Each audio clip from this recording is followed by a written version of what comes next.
자, 반갑습니다. 한바닥 삼국사입니다. 오늘 배울 내용은 중3 역사 44강 대한민국 정부 수립부터 해서 이승만 정부까지 전체적인 요점 정리, 그렇게 한바닥에 정리하는 시간을 가지도록 하겠습니다.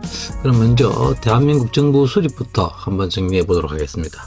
대한민국 정부 수립 과정을 갖다가 살펴보면, 먼저 대한민국 정부 수립 과정을 갖다가 먼저 살펴보면 1940년대 초에 이르게 되면 일본의 패망이 어느 정도 예상되게 됩니다. 그러면서 일본이 패망했을 경우에 이제 일본 전후 처리 문제를 갖다가 어떻게 할 것인가를 두고 여러 가지 국제 회의가 열리게 되죠. 이와 더불어서 우리나라에서도 1940년대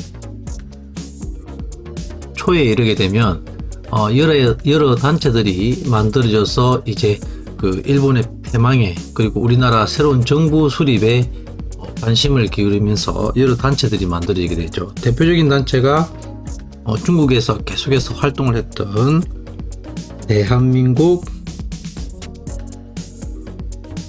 임시정부가 있겠죠. 김구가 계속해서 이끌어가고 있었고, 이쪽은 민족주의 계열의 대표적인 단체라고 볼 수 있겠죠.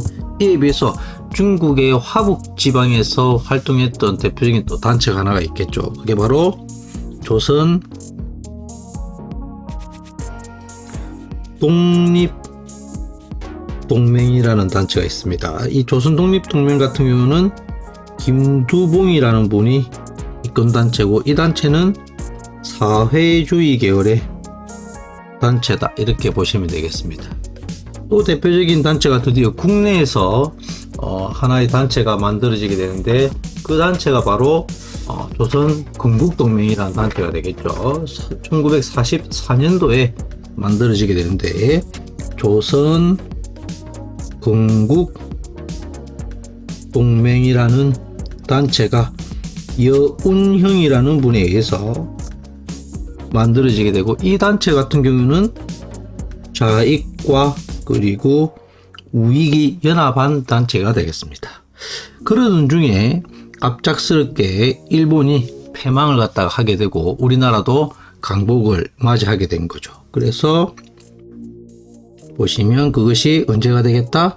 바로 1945년 8월 15일 우리나라가 강복을 갖다가 맞이하게 되고, 이때 이 미군과 소련군이 일본군을 갖다가 무장 해제한다는 구실로 38도선을 경계로 해서 38도선 이북 지역으로는 소련군이, 그리고 38도선 이남 지역으로는 미군이 이렇게 들어오는 그러한 모습을 보이게 된 거죠.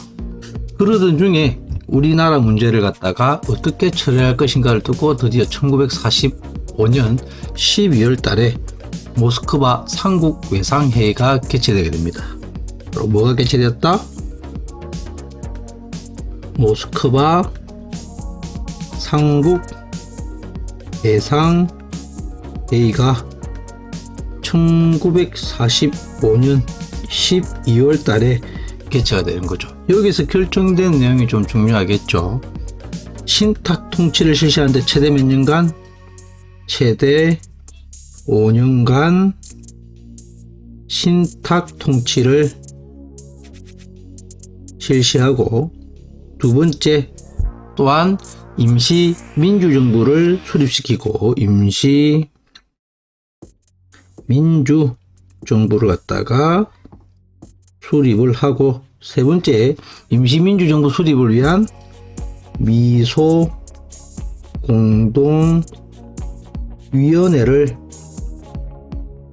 설치하자, 이런 내용이 결정이 되었다고 했습니다. 하지만 오히려 이 소식이 국내에 전해지자 최종적으로 이 모스크바 삼국 외상회의에 따른 결과 우리나라에서는 좌익과 그리고 우익의 갈등이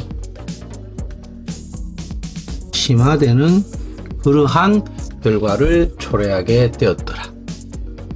이러한 국내에서는 자익과 우익의 갈등이 심화되던 가운데 미국과 소련은 이 모스크바 삼국 외상회의의 결정을 이행하기 위해서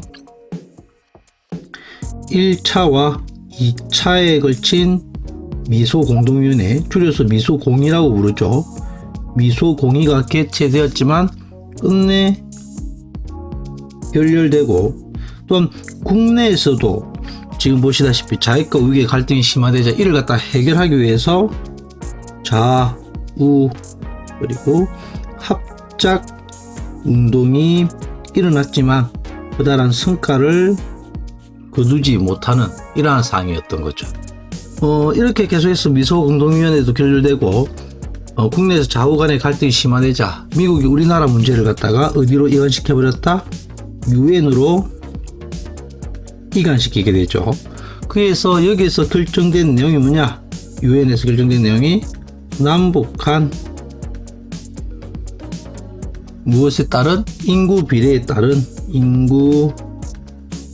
따른 뭘 실시해라? 총선거를 갖다가 실시해라. 이렇게 결정되었지만 이를 다시 누가 거부하게 되었고, 이를 갖다가 북한이 거부하게 되었고, 다시 우리나라 문제가 다시 유엔에서 그러면 선거가 가능한 지역에서라도, 즉 지역에서라도 뭘 실시해라? 선거를 실시해라. 이 말인 즉슨 다시 해석을 하자면은 남한만의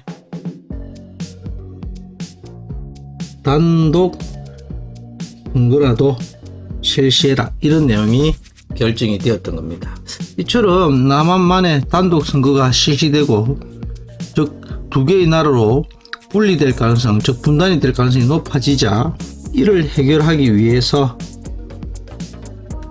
인구라든지 김규식 등이 김일성을 만나기 위해서 북한 쪽으로 넘어갔죠. 그래서 남북 협상이 열리게 되지만 역시 여기에서도 별다른 성과를 갖다 거두지 못하고, 또한 남한 안에서 이런 단독 선거라든지 단독 정부 수립을 갖다가 반대하면서 제주 4.3 사건이라든지 그리고 여수 순천 11.9 사건이라든지 이런 것들로 인해서 민간인들이 엄청난 피해를 갖다가 보게 되더라.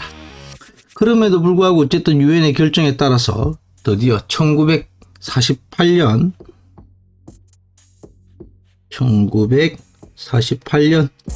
첫 번째 5월 10일 50총선이 열리게 되고, 이 50총선에서 국회의원 198명이 선출이 되고, 이 국회의원들에 의해서 드디어 7월 17일 우리나라 최초의 헌법이 제정되죠. 즉 재헌 헌법이 제정되게 되더라. 이를 바탕으로 드디어 우리나라가 민주공화정을 바탕으로 한 8월 15일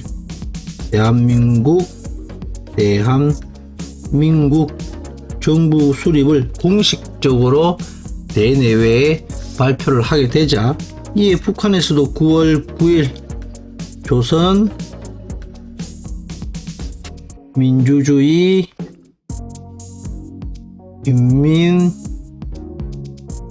인민공화국을 선포를 갖다가 하게 되면서 남북한이 이렇게 분단의 길로 나아가게 되었던 겁니다. 그러면 두 번째 요점 정리, 이승만 정부에 대해서 정리해 보도록 하겠습니다. 두 번째, 이승만 정부. 조금 전에 했던 내용을 다시 반복해서 한번 해보면 1948년 5월 10일 총선이 열리게 되고, 이 총선에서 국회의원 198명과 그리고 이때 임기 몇 년? 임기 2년에 국회의원들이 선출되고, 이를 바탕으로 7월 17일 우리나라 최초의 헌법인 재헌 헌법이 제정되더라. 이 재헌헌법에서는 우리나라를 대통령제를 바탕으로 해서 정부 형태를 대통령제로 하고, 이를 바탕으로 간선제와 그리고 4년 중임제의 대통령제를 갖다가 시행하기로 하죠. 그리고 이를 바탕으로 드디어 무슨 정부가 출범하게 됐다? 바로 이승만 정부가 이제 출범을 하게 되는데, 이승만 정부 시기에 가장 대표적인 활동이 두 가지가 있죠. 하나가 농지개혁. 농지개혁의 원칙은 유상, 매수, 그리고 유상, 분배의 원칙에 따라서 농지개혁이 이루어졌고, 또한 국민들의 여론에 의해서 반민족 행위 처벌법이란 것이 만들어졌지만 성과가 있었다 없었다? 없더라. 왜? 이승만 정부의 소극적 개혁과 친일파들의 방해로 인해서 그다음 성과를 거두지 못하게 되었던 거죠. 그러던 중에 드디어 이승만 정부가 장기 집권을 위한 헌법 개헌을 갖다가 실시를 하게 되는 겁니다. 그래서 헌법 개헌이 1952년과 그리고 1954년에 걸쳐 가지고 장기 집권을 위한 두 차례의 헌법 개헌이 일어나게 되는데, 첫 번째 개헌, 1차 개헌을 갖다가 우리는 무슨 개헌이라 부르냐면 발췌 개헌이라 부르죠. 발췌 개헌이 이루어지더라. 이 1차, 즉 발췌 개헌의 주요 내용은 기존의 대통령 간선제를 무엇으로 바꾸겠다? 대통령 직선제로 이렇게 개헌을 한다는 내용이 1차, 즉 발췌 개헌의 주요 내용이 되겠죠. 아울러서 1954년 또한 장기 집권을 위해서 2차 개헌이 단행이 되는데, 이 2차 개헌은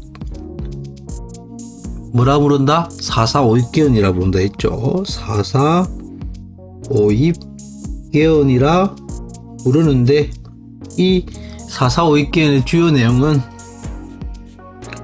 초대 대통령에 관해서 어떻게 하겠다? 중임 제한을 없애겠다. 이런 내용이 주요 내용이라고 보시면 되겠습니다. 그러다가 자, 계속해서 여기서 보시면 우리 너무 좀 있던데 그대로 하겠습니다. 이 사회에도 또한 장기 집권을 위해서 일으켰던 대표적인 사건이 있죠. 조봉암을 갖다가 제거하기 위해서 일으켰던 진보당 사건과 같은 사건들이 있더라. 이후 1960년 이후 그 정부통령